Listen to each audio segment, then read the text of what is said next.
علی بھائی اگلا سوال ہے، کرونا وائرس سے بچاؤ کی خاطر ماسک پہننے والی عورتوں کو حجاب کرنے کا ثواب ملے گا یا نہیں؟ ہاں دیکھیں جی، ثواب ملے یا نہ ملے، ایک چیز تو ہے کہ وہ گناہ سے تو بچ جائیں گی. باقی ہم اللہ سے امید کرتے ہیں کہ ثواب بھی ملے گا.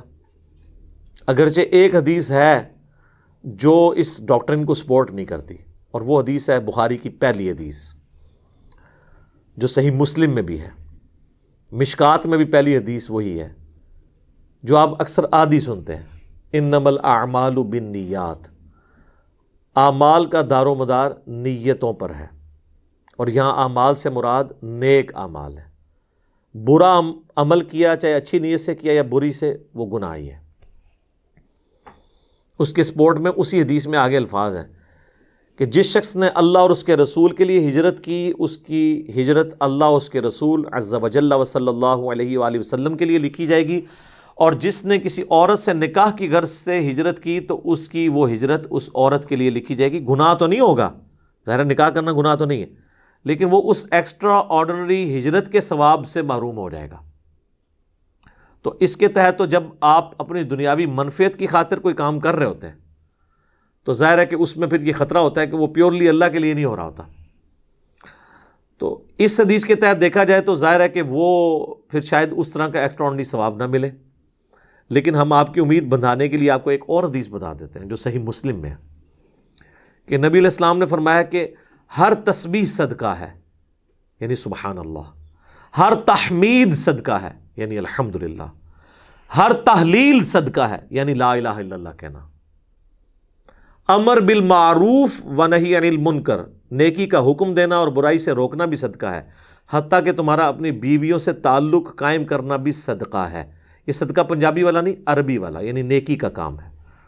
تو صحابہ نے کہا کہ یا رسول اللہ، یہ بیویوں سے ازدواجی تعلق قائم کرنا بھی ثواب کا کام ہے. آپ نے فرمایا اگر یہی عمل تم حرام طریقے سے کرو تو کیا تمہیں گناہ ہوگا؟ ان کا ہوگا یا رسول اللہ. تو آپ نے فرمایا تمہیں اس سے ثواب بھی ہوگا. تو اس سے یہ بات پتہ چلی کہ اگر کوئی کام ایسا ہے جس سے الٹیمیٹلی اللہ کو وہ کام پسند ہے تو آپ نے چاہے اپنی دنیاوی منفعت کے لیے بھی اس کو کر لیا تو ایٹ لیسٹ آپ کو ثواب ملنے کے چانسز ہیں، یا کم از کم آپ گناہ سے تو بچ جائیں گے نا جی. چہرے کا ڈھانپنا تو ایک مسلمان عورت بالغہ کے لیے فرض ہے، تو وہ اس ڈھانپنے والا جو فرض ہے وہ تو پورا ہو جائے گا نا آپ کا، اس اعتبار سے کہ آپ اپنے چہرے کو ڈھانپ لیں تو گناہ سے آپ کم از کم بچ جائیں. تو میں سمجھتا ہوں یہ ماسک تو بڑی نعمت ہے. اب تو ان عورتوں کو جن کو یہ ڈر لگا رہتا تھا لوگ ہمیں آرتھوڈاکس کہیں گے، تو ان کا ڈر تو ختم ہو گیا. وہ اب میڈیکل ماسک یا دوسرا ماسک کپڑے والا یوز کریں، بلکہ اس سے تو حجاب کرنا بھی آسان ہو گیا. دوسرا ماسک جو حجاب کرتی تھی وہ ان کو بعض کا پن لگانی پڑتی تھی اور بڑا مضبوطی سے باندھنا پڑتا تھا. یہ تو پیارے ماسک ہیں جناب، کانوں میں ایسے پکے فکس ہو جاتے ہیں، یہ تو آپ کا ماسک نیچے گرتا بھی نہیں ہے. اور آپ کو پتہ ہے فرانس میں جب انہوں نے عورتوں کے حجاب پہ پابندی لگائی تو وہاں پہ جو مسلمان عورتیں تھیں، دیکھیں نا جی، جب کسی نے کوئی عمل کرنا ہو تو وہ کر لیتا ہے، ورنہ دل بے ایمان تے اجتا ٹیر. جس کا دل بے ایمانی پہ ہو وہ لیم ایکسکیوزز بہت ڈیوائز کرتا ہے. وہاں پہ عورتوں نے میڈیکل ماسک پہننا شروع کر دیے. اب ماسک سے تو کوئی منع نہیں کر سکتا. کورونا کے بعد تو ویسے ہی نہیں اب کسی مسلمان عورت کو یہ حجاب کرنے سے روک سکتے، وہ تو حجاب پکا ہے. اب بلکہ مردوں نے بھی حجاب شروع کر دی ہے اس کی وجہ سے. تو انشاءاللہ ہم اللہ سے امید کرتے ہیں، اور میں اسلامی بہنوں کو ترغیب دلاؤں گا کہ چاہے اب اپنی جان بچانے کی خاطر ہی آپ یہ کریں، کیونکہ جان بچانا بھی الگ سے بھی ایک ثواب کا کام ہے. کیونکہ قرآن میں ہے نا، وَلَا تُلْقُوا بِأَيْدِيكُمْ إِلَى التَّهْلُكَةِ، اپنے ہاتھوں سے اپنے آپ کو تباہی میں مت ڈالو. تو اگر آپ بیماری سے بچنے کے لیے میڈیکل ماسک یوز کرتے ہیں، یا پولن الرجی سے بچنے کے لیے اسلام آباد میں لوگ استعمال کرتے ہیں، یا ڈسٹ الرجی اور دھوئیں کی الرجی سے بچنے کے لیے ماسک یوز کیے جاتے ہیں، تو اپنی جان کی حفاظت کرنا خود بھی ایک ثواب کا کام ہے. قرآن میں حکم ہے اس کا کہ اپنی جان کو تباہی سے بچانا ہے. تو پیرلل میں آپ کو حجاب کرنے سے کم از کم اگر آپ کو ثواب نہ ملنے کا ڈر لگا ہوا ہے تو ایٹ لیسٹ گناہ سے تو آپ بچ گئے نا. آپ اس کے اوپر توجہ دیں کہ یہ کتنا سخت، یعنی اس کے اوپر وعیدیں ہیں. میں نے الگ سے ایک ڈیٹیل لیکچر مسئلہ 161B ریکارڈ کروا دیا. جن لوگوں کو یعنی کیڑا دماغ میں گھسا ہوا ہے نا کہ جی عورت کا چہرہ جو ہے وہ زینت میں داخل نہیں ہے، لہٰذا صرف بالوں کا حجاب کرے گی اور باقی جسم کا، اور وہ کہتے ہیں جی چہرے کا نقاب کوئی نہیں تھا. تو وہ تو بخاری مسلم آپ حدیث عفق کھول کے دیکھیں جو سیدہ عائشہ کے بارے میں آتی ہے، جب ان کے اوپر تہمت لگی تھی تو اس میں وہ صحابی کہتے ہیں کہ میں نے اماں عائشہ کو اس لیے پہچان لیا کہ میں نے پردے کی آیات نازل ہونے سے پہلے اماں عائشہ کو دیکھا ہوا تھا. وہ اس وقت اونگ رہی تھی نا، جب وہ قافلے کے انتظار میں تھی، قافلہ آگے چلا گیا تو اس وقت اچانک ان کے چہرے سے وہ نقاب ہٹ گیا. تو ان کا میں نے سیدہ عائشہ کو اس حالت میں جب دیکھا تو میں نے پہچان لیا کہ یہ اماں عائشہ ہے، کیونکہ حجاب کی آیات نازل ہونے سے پہلے میں نے ان کو دیکھا تھا. مراد کیا کہ حجاب کی آیات نازل ہونے کے بعد اماں عائشہ چہرے کا نقاب کرتی تھی. یہ کہتے ہیں کہاں لکھا ہوا ہے؟ بخاری مسلم دونوں میں لکھا ہوا ہے. آپ کو کہاں سے ملنا ہے جب آپ نے، اور پھر جن کو یہ بھی مل گیا انہوں نے اگلا جو ہے کہانی کرا دی، نہیں جی امہات المومنین کے لیے تو نقاب ضروری تھا، عام عورتیں نہیں کریں گی. ہاں جی عام عورتیں جو ہیں وہ کسی غیر مسلم کو رول ماڈل بنائیں گی یا امہات المومنین کو بنائیں گی رول ماڈل؟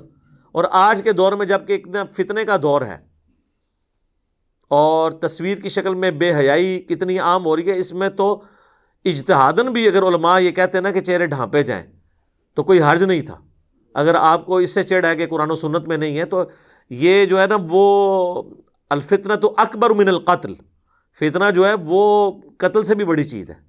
اور اس کو سپورٹو وہ حدیث ہے صحیح بخاری کی، اماں عائشہ کہتی ہیں کہ اگر نبی علیہ السلام میرے زمانے کی عورتوں کا حال دیکھ لیتے تو ان کو مسجد میں نماز پڑھنے پہ پابندی لگا دیتے.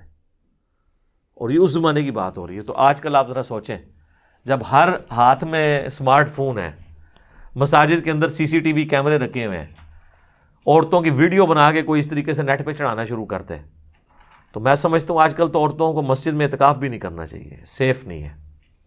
نماز کے لیے بھی جائیں تو حجاب کی حالت میں ہی نماز پڑھیں، عورتوں میں بھی جا کے اپنا حجاب نہ اتاریں.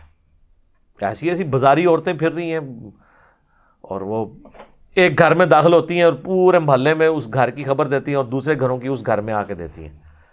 تو اس لیے جو ہے نا ان کے ساتھ ایسی جو عورتیں جو پھرنے ٹرنے والی ان کے ساتھ انٹریکشن بھی نہیں ہونا چاہیے.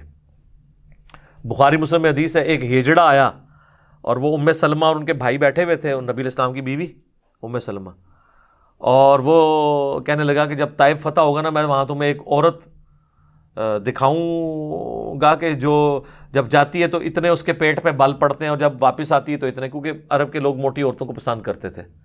تو نبی علیہ السلام اچانک اسی وقت وہاں انٹر ہوئے. آپ نے اس ہجڑے کو، حالانکہ ہجڑا تھا، ٹرانسجینڈر تھا، آپ فرمایا کہ اٹھ جاؤ ادھر سے نکل جاؤ، اور آپ فرمایا اس طرح کے لوگ تمہارے قریب نہ آئیں جو تم لوگوں کو اس قسم کی پٹیاں پڑھا رہے ہیں. یہاں پہ بھی جو ہمارے لوگ جو ہے نا وہ آ کے ہمیں بتا رہے ہوتے ہیں وہ جی علی بھائی وہ بڑی بے حیائی ہو گئی ہے جی، اس طرح کی ویڈیو آئی ہے. تسی ویڈیو اس طرح کی کو دیکھ دو، یعنی آپ علم حاصل کرنے کے لیے اس طرح کی بےہودہ ویڈیوز دیکھ رہے ہیں. یہ تو کسی کو بھی نہیں دیکھنی چاہیے، بالکل اوائڈ کرنا چاہیے.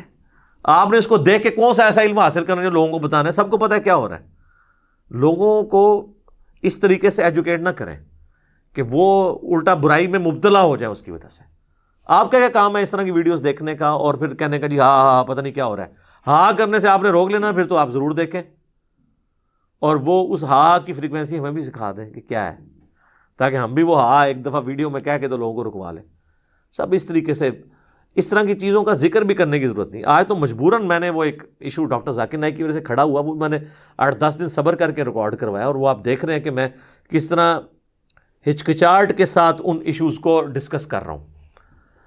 کیونکہ تو وہ جو مکہ شریف میں ایک عالم صاحب بیٹھے ہیں ان کا خاصہ ہے کہ وہ اس طرح کے بیہودہ سوالات پہلے انوینٹ کرتے ہیں جو ہمارے آباء و اجداد کے دماغ میں بھی نہیں آئے ہوئے، اور پھر ان کے جوابات دے کے تو اسلام کی خدمت کر رہے ہوتے ہیں. لوگ کہتے ہیں جی دیکھیں جی وہ کتنے مشکل سوالوں کے جواب دیتے ہیں. وہ سوال خود ہی انہوں نے ایجاد کیے ہوئے ہیں اور وہ سوال کو پریکٹیکل لائف سے تعلق بھی نہیں رکھتے. تو قرآن و حدیث میں تو اس قسم کی باتیں نہیں لکھی ہونی تھی نا کہ آپ کو خود سے پہلے وہ دماغ میں کیڑا داخل کیا جائے اور پھر اس طرح کا نکالنے کی کوشش کی جائے. اس لیے ہماری کوشش ہوتی ہے کہ جو واقعی جینون ایشوز ہوں نا ان کے اوپر بات کی جائے. تو مہربانی کریں، ہماری اسلامی بہنوں کے لیے موقع ہے، ابھی حجاب شروع کر دیں میڈیکل ماسک کے ذریعے یا کپڑے کے ماسک کے ذریعے. ثواب ملے نہ ملے، امید ہے ثواب بھی ملے گا، ایٹ لیسٹ وہ گناہ سے تو بچ جائیں گی نا. تو یہ کوئی چھوٹی بات ہے کہ وہ گناہ سے بچ رہی ہیں. تو اب تو میرا خیال ہے کسی عورت کے پاس کوئی ایکسکیوز نہیں رہا. اب جن لوگوں کو یہ ڈر تھا نا کہ لوگ ہمیں آرتھوڈاکس کہیں گے، وہ کالج اور یونیورسٹیز کی بچیاں جو ڈرتی تھی کہ لوگ کہیں گے یہ تو آرتھوڈاکس ہے، ان کے پاس بھی بہانہ ختم ہو گیا ہے۔ آپ کو اگر یہ خطرہ ہے، حالانکہ میں نے بہت پہلے یہ مشورہ دیا تھا، آج سے 4 سال پہلے ویڈیو ریکارڈ کری تھی اس وقت بھی، کہ اگر آپ کو خطرہ ہے تو آپ میڈیکل ماسک یوز کریں۔ اور اب تو یہ کورونا سے 4 سال پہلے ہی میں نے یہ کہہ دیا تھا، اب تو آپ کو کوئی سمجھے گا بھی نہیں، بلکہ شاید ماڈرن سمجھے گا کہ یار یہ تو بڑے سائنٹیفکلی اپنی صحت کا خیال رکھنے والے لوگ ہیں جو میڈیکل ماسک استعمال کرتے ہیں۔ اب آرتھوڈاکس آپ کو نہیں سمجھے گا۔ اگر آپ نے وہ والا حجاب نہیں کرنا تو آپ وہ والا حجاب کریں، میڈیکل ماسک یوز کریں، اور باقی بالوں کے اوپر تو آپ ویسے ہی کر لیں۔ تو جن لوگوں کو چہرہ چھپاتے ہوئے پہلے آر محسوس ہوتی تھی تو اب وہ یہ کرنا شروع کر دیں، تو ایٹ لیسٹ اللہ کے حضور وہ گناہ سے تو بچ جائیں گی نا۔ اور میں امید کرتا ہوں انشاءاللہ تعالیٰ ان کو ثواب بھی مل جائے گا انشاءاللہ تعالیٰ۔